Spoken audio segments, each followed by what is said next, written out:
Okay, last video for today. This one might run a little bit longer depending on how many times I trip over myself. But we're again going to start from where we left off on the last video with MIDI guitar, running virtual MIDI to another soft synth on the iOS device. Pretty much everything running by default to USB 1 and 2. So heel down, obviously heel down, toe down, you can configure these however you like, but heel down right now, I've got a guitar tone with tons of reverb just to kind of illustrate the point that we're about to make and then address, which is toe down. We have our sample tank piano dead dry because it's going straight into USB 1 and 2 and then out of our outputs. So the guitar and the piano don't sound very compatible at the moment. How do we fix this? Well, we can play around in Sample Tank, for instance, and try to get the effects to sound good, but I think it's a lot more effective to be able to use the Helix effects and have like for like applied to your two signal paths. So what do? Okay, there's this really cool application called AUM that lets us change routings. Oh, maybe I should let you look at my phone. That's AUM.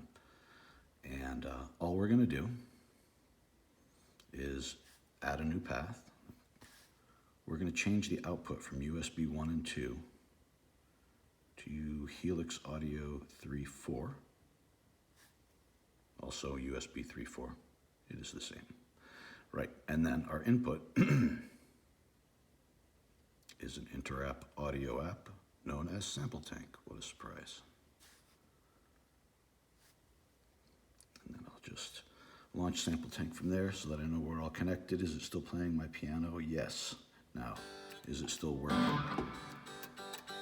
It is not working. Now, why is that? It was working before because by default, our audio into USB 1 and 2 would be routed to our outputs. Right now, there's nothing in my Helix patch to take care of that. So, what I will do to begin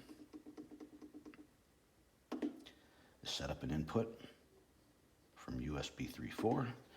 That's routing to this output, which is also my XLRs. And I should hear a piano. Good. That'll keep my video from getting too long. So cool. Now I've got reverb. And I could simply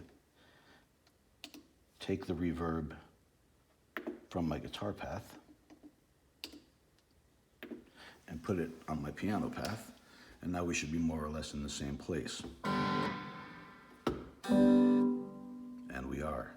I mean, that's a huge improvement. Already we have just tons and tons of flexibility. But what if we had more complex effects applied to our guitar path and we wanted the virtual instrument to sound like it was in the same space? We have some options here.